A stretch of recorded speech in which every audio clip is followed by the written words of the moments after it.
So one of the cars we're going to be taking to MG2026 this year, coming up in August, is our 76 here. But before we take it up, we got a little bit of work to do to it yet. One of the things we got to do is, if you notice, look how the wheel and tire sits in the wheel well here. It tends to want to rub right here. Or if you look on the other side, it's in quite a bit. So we need to get the rear axle centered up so we get no more rubbing. And the exhaust sits really, really low on this thing.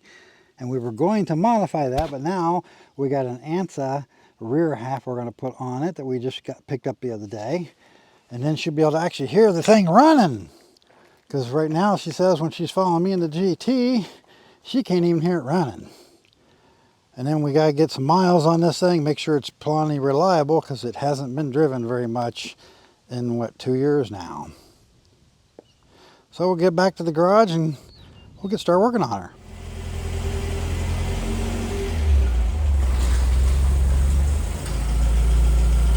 So the biggest reason why this thing hasn't been driven and since we've had it is because she ended up swapping the wheels over from the Green Phoenix over to this, which is the 280Z wheels, and these are 195/60 14 tire, so we're at like maximum width we could go with, and with that slight offset, and we're getting a lot of rubbing here, and you can see it's just killing these tires, and she's only driven it like twice, and then kind of put it away until we could get around to doing something with it. So and we can look at it from here, you can see that that tire is pretty much even with the outside of the body. This side, obviously it is not. So what we're going to do is take some measurements across here, see how centered this is. A lot of times I find is the distance between the backing plate and the bracket here for the springs is different from one side to the other. And that causes a lot of that offset. But sometimes the springs can be bowed slightly too, making it be even worse. And sometimes what you do is you can just take all these bolts loose, take a ratchet trap, pull everything over to one side, tighten everything down, and it centers, and it can help a lot and keep it from rubbing. But if we can't get it, we got another set of springs over there that I think are the right springs. I picked up a load of parts the other day. I think those are the right springs for this car, and we can throw them under there and see if that helps if we can't otherwise get this thing centered up. So the parts pile I picked up the other day had these in it, and he had actually done a V8 swap on a 79 Roadster, and then he ended up wrecking that car and buying a second one, and then we ended up getting parts from both of those Roadsters. But he also had a GT with a swap in it, and I'm not sure if this came out of the GT or the Roadster. I'll have to check part numbers and see what we got here. So we're going to start out by just getting the rear section, the muffler out of the way. Hopefully it'll come out of here without too much difficulty. But I'm not sure if I can pound on it like I normally do, because I'm betting if I beat on it here, this might end up coming off. But, oh, well, hey, I guess that's why it was leaking. It wasn't even tight. Whoever put it on did a very good job with it, but it's good for me. So now that that's out of the way, we can actually get in here and, measure all this stuff and do what we need to do, and then we'll put the rear half of the exhaust back on. So it looks like those springs in that pile are not the right springs. They're only a 6-ly springs. These are 7. So that is actually not even the right spring for any car that he owned. But he took those off one of those cars. So whatever. He went to a 4-link Ren after doing a V8 conversion on at least one of the cars that he has. But we can measure here from the inside of the tire to the chassis rail here, see what we got here, pick a spot that's the same on both sides. And we got 2 7/8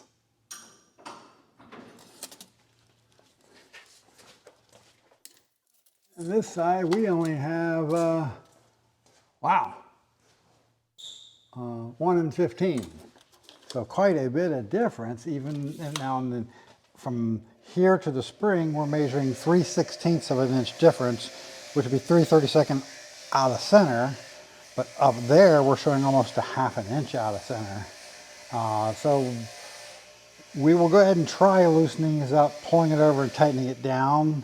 But I'm going to say that in addition to the spring perches being just slightly off, that these springs are probably bowed this way a little bit. And we might have to see if I got another set of springs around here to put in, or go ahead and try those maybe.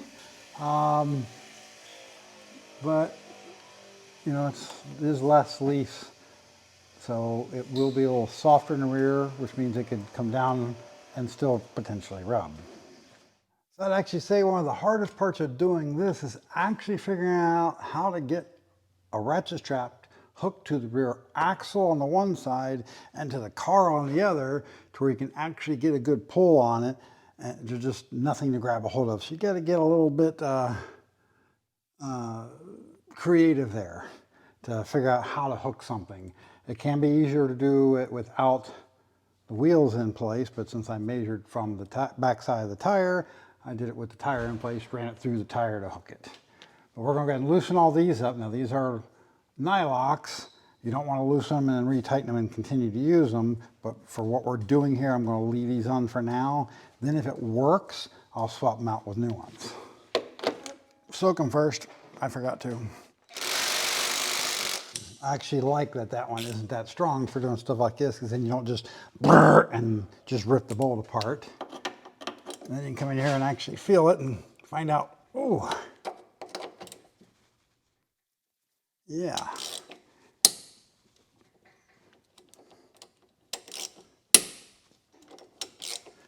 And tightening it up a lot of times first does all wonders for getting it to come loose. Ooh. Man, this one's stuck.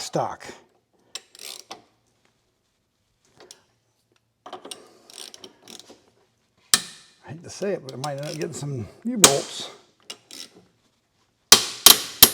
There we go.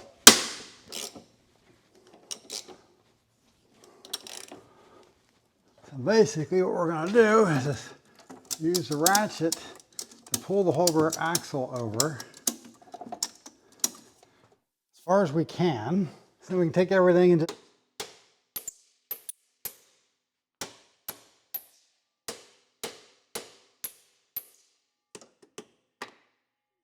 everything to settle that way.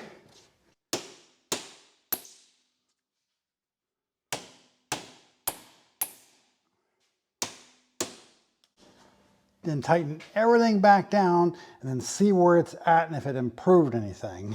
That's the first step. Sometimes that's all it takes to get the rear end centered up enough for tire clearance problems. But I'm going to guess on this one it's not going to be enough, because even now we didn't move it hardly any at all. We only moved 1/8 of an inch, or 1/16 of an inch, actually.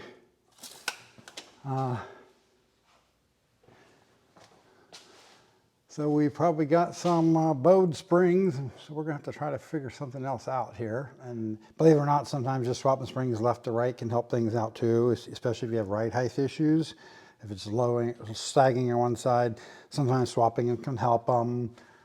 So I got the driver's side spring off, and as I was taking it off, I realized, look at the bushing here, hanging clear out this one side and flush on this side, which would push the front of the spring over, help moving the whole rear axle that way, which doesn't help the cause any.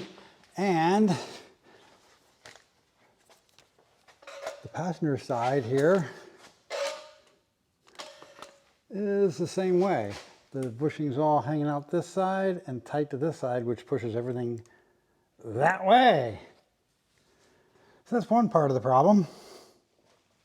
I think, considering what we got to work with right now and the fact that we don't want to be ordering parts, waiting on stuff, and we want to get this thing done today, is we're going to go ahead and use these springs.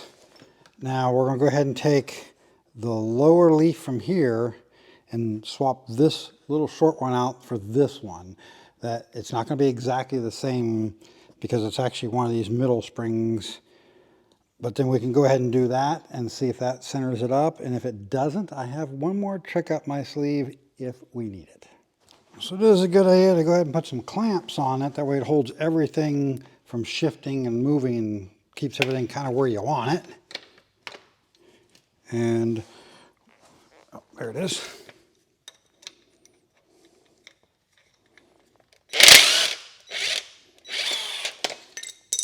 We can take that one off, put this one on.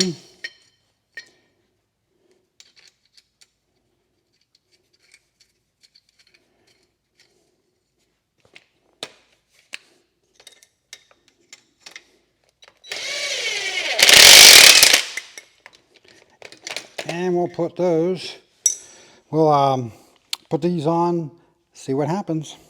So after all that, we gained 3/16 of an inch that way. And we still like to go about another 1/4 of an inch.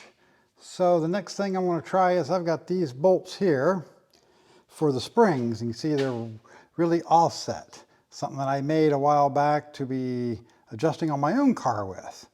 So we can put this on through the springs and set these so that we offset the rear axle that way, and that should get us where at least a lot closer. That's still not a ton, that's only like 1/8 of an inch in reality, but it gets us a lot closer, and maybe we'll get us this tire to stop rubbing then. Okay, so we got those bolts back in there, and we got it back on the ground here.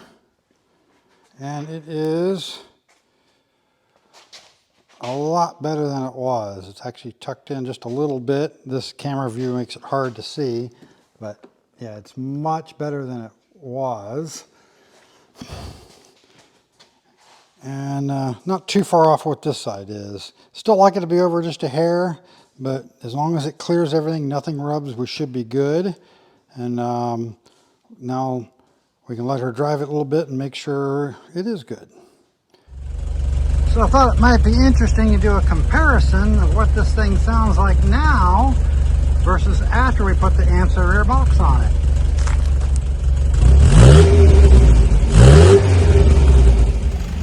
Alright, well, see what the muffler difference is. To me it doesn't sound that much different, but compare the two clips and we'll see what it sounds like.